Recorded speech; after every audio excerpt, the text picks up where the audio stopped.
Start করে নিয়েছি মোটামুটি, লাগেজ সেট আপ সব কিছু রেডি, শুধু গ্লাভসটা পরবো আর বেরোবো।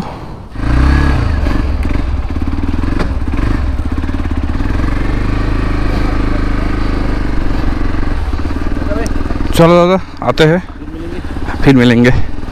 बहुत अच्छा लगा, खाना बहुत अच्छा था। आते हैं। চলো আমাদের জার্নি স্টার্ট হলো। এখন সময় 11টা 43। রোদের কিন্তু এখনো পর্যন্ত কোনো দেখা নেই।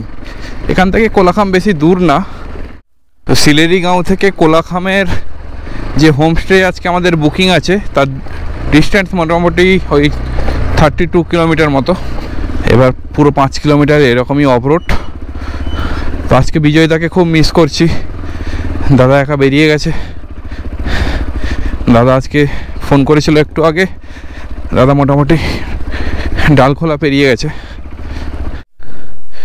এখান থেকে দূরে দেখো সিকিমের পাহাড়গুলো কি সুন্দর দেখা যাচ্ছে, আর নিচে হচ্ছে ঋষি নদী বয়ে চলেছে, নিচে হচ্ছে ঋষি খোলা।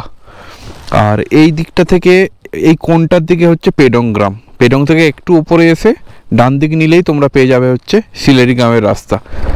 এই সামনেই দেখো চেকপোস্ট, এই চেকপোস্ট থেকেই মোটামুটি তোমাদের টিকিট কেটে ভেতরে ঢুকতে হবে। তো পার হেড 20 রুপিস।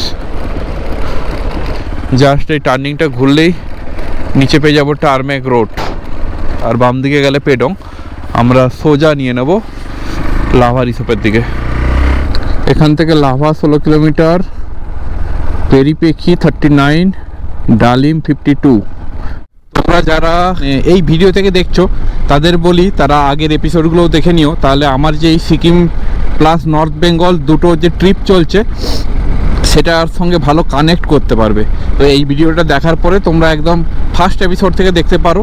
আর তোমরা যদি চ্যানেলে নতুন হয়ে থাকো তাহলে ভিডিওটা দেখার পর একটা লাইক করে দিও আর চ্যানেলটা সাবস্ক্রাইব করে দিও।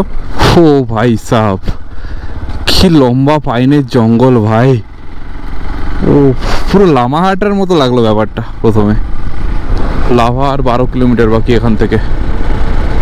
তো নিচে যত নামছি তত কিন্তু ঠান্ডা লাগতে শুরু করেছে। আসলে এই জঙ্গলগুলো এতটাই ঘন, এখানে সূর্যের আলো ঠিকঠাক পৌঁছয় না, তার জন্য কিন্তু ঠান্ডা ভীষণ। ভেবেছিলাম নিচে মানে হয়তো ঠান্ডা কম লাগবে। তো আমরা এখন চলে এসেছি লাভা মনেস্ট্রিতে। মানে মনেস্ট্রির চারিদিকটা মেঘে পুরো ঢেকে গেছে, মানে দূরের পাহাড়গুলো দেখালে বুঝতে পারবে। মানে ওপর থেকে যে মেঘটা দেখেছিলে সেই মেঘটা পুরো মনেস্ট্রির আশেপাশটা। তো মনেস্ট্রিটা বিরাট এরিয়া জুড়ে। আরে আমি কোথায় গেলাম? মনেস্ট্রিটা বিরাট এরিয়া জুড়ে, চারিদিকটা দেখে পেছনটা পুরো মেঘে ঢেকে গেছে। চলো মনেস্ট্রির দিকে যাওয়া যাক, দেখি ওখানে কিরকম কি অবস্থা আছে। আশেপাশটা দেখো, নিচটাই বোধহয় থাকার জায়গা হবে এখানে। ওই যারা লামা টামা হয় তারা এখানে থাকে। আর মেন মনেস্ট্রিটা হচ্ছে সামনের দিকে ওপরে। তো চলো সামনের দিকে যাই আর তোমাদের ভিউটা একটু পরে দেখাচ্ছি। চলো।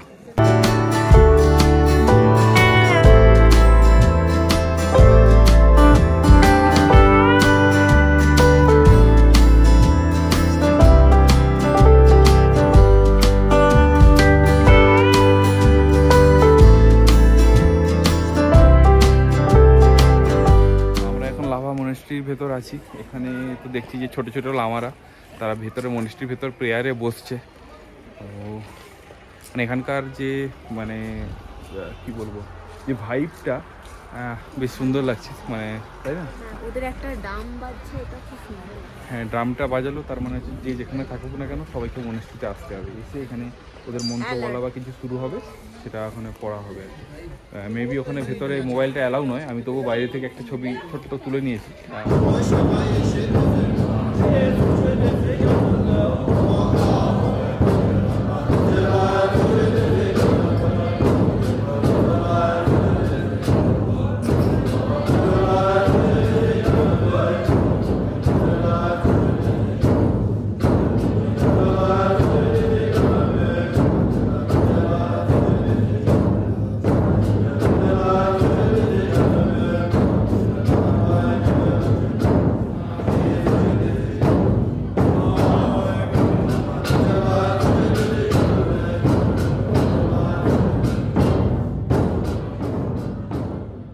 মনেস্ট্রি থেকে কিছুটা এগিয়ে এসে বাম দিকে হচ্ছে আমাদের ঢুকে যেতে হবে নেওড়া ভ্যালির দিকে।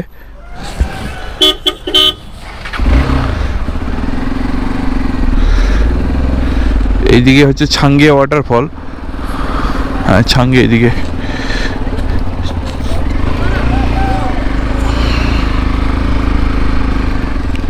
छांगे वाटरफॉल इधर ही है ना? हाँ इनकी बात करो। हाँ 100 में दीजिए जाइए। कितना? 100 टका दीजिए जाइए। 100? तो 200 लगेगा ना इनकी करने से। তো চলো নেওড়া ভ্যালি ন্যাশনাল ফরেস্টের ভেতরে এন্ট্রি করে গেছি আমরা। ছোট্ট ওয়াটার ক্রসিং, উপর থেকে ঝর্ণার জল চুঁয়ে চুঁয়ে পড়ছে।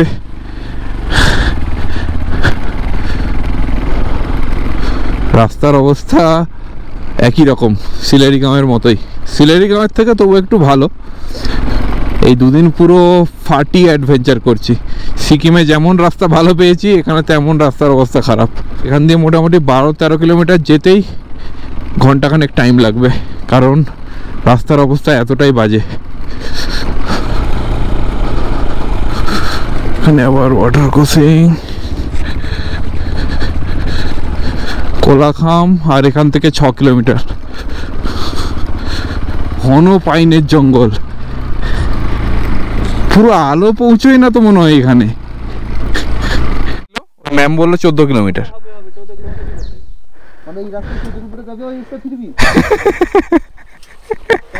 তোমরা কোথা থেকে আসছো দাদা? আচ্ছা আচ্ছা, আমি তো বালিচক, জানো? বালিচকে বাড়ি আমার। পুরো রাস্তা এরকমই। হ্যাঁ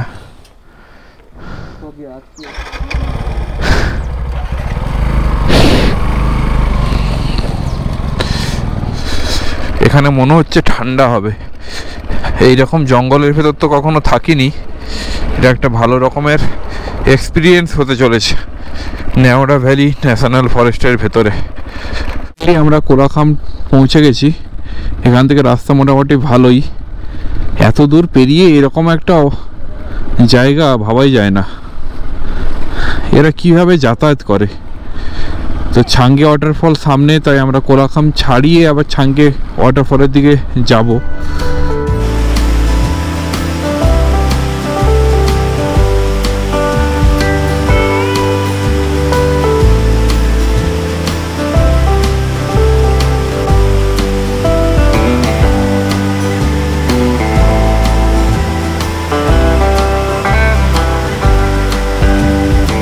ছাঙ্গে ওয়াটারফল যেতে পারিনি কারণ অনেকটা নিচে। ছাঙ্গে ওয়াটারফলের সামনে থেকে ঘুরে চলে এসেছি, আর এখানে একটা ছোট্ট ওয়াটারফল দেখতে পেয়ে এখানে দাঁড়িয়েছি। তো এই ওয়াটারফলটা দেখতে পাচ্ছ আমার সামনে, মানে ছাঙ্গে ওয়াটারফল যেহেতু যেতে পারিনি তাই এখানে আমি চলে এসেছি। তো এখানে আমার আশেপাশে দেখো কেউ নেই, শুধুমাত্র আমি একা। মানে এই রাস্তাটা সোজা চলে গেছে উঁচুর দিকে, তারপর ওখান থেকে অনেকটা নিচে নামতে হয়। তাই আমি, আর যেহেতু বাইকে অনেক লাগেজ ছিল, আর লাগেজ নিয়ে অতটা নামা আবার ওঠা, তো আমার আর ক্ষমতা ছিল না তারা এতটা অফরোড করার পর। ছোট্টখাটো ওয়াটারফল, কিন্তু ওয়াটারফলটা বেশ ভালো, ভালো পরিমাণে জল আছে আর ওই ওপর থেকে নেমে আসছে। তো এটা দেখলাম। এবার চলো সোজা হোমস্টেতে যাই, কারণ অনেকটা দেরি হয়ে যাচ্ছে, গিয়ে লাঞ্চ করতে হবে। প্রায় 3-3:30 বেজেই গেছে। তো চলো, আর বাকিরা কেউ আর এতটা আসেনি। এখান থেকে হোমস্টে আরও 4 কিলোমিটার, ওরা নিচে নামেনি, কারণ যেহেতু রাস্তা অনেকটা খারাপ ছিল ওরা টায়ার্ড হয়ে গেছে। আমি একাই এসছি। এবার এখান থেকে চলো সোজা গিয়ে হোমস্টেতে দেখা হচ্ছে। অনেক নিচে নামতে হবে, অনেক নিচে নামতে হবে। আমি আজ গেলাম না, আমি ব্যাক করে যাচ্ছি। না, ওই উপর থেকে দেখে নিয়েছি, দিয়ে অনেক নিচে নামতে হবে, আর যাচ্ছি না। যাও।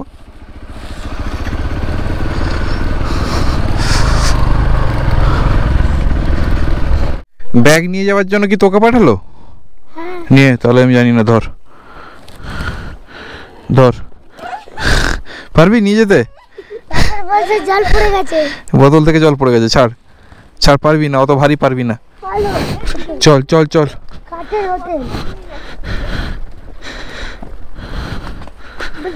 চল তাড়াতাড়ি চল রে।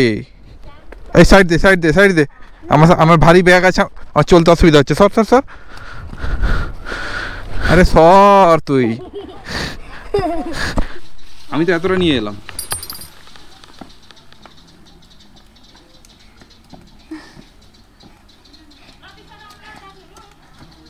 আয় আয় আয়, আরেকটু আরেকটু আরেকটু। আসো আসো আসো। আজকে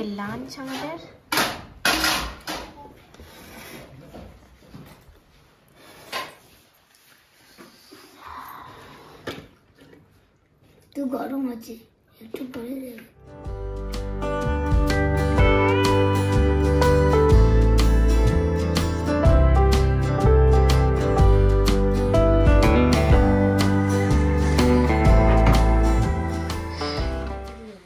এইটা আমাদের রুম আজকের। এখানে একটা বেড আছে আর এখানে বেড দিয়ে এখানে একটা ওপেন ভিউ, এরকম পুরো ভিউটা চলে যাচ্ছে।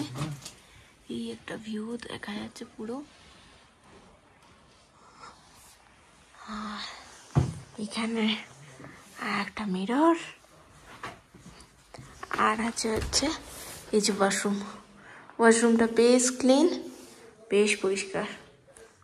আমরা আরও একটা ভিউ পয়েন্টে যাচ্ছি। এখন ঘড়িতে 4:15 বা 4:30 এরকম হবে। খুব শীঘ্রই অন্ধকার নেমে আসছে, খুবই তাড়াতাড়ি অন্ধকার নেমে আসছে। এই যে এইগুলোর মধ্যে হচ্ছে ওদের ছাগলগুলো আছে।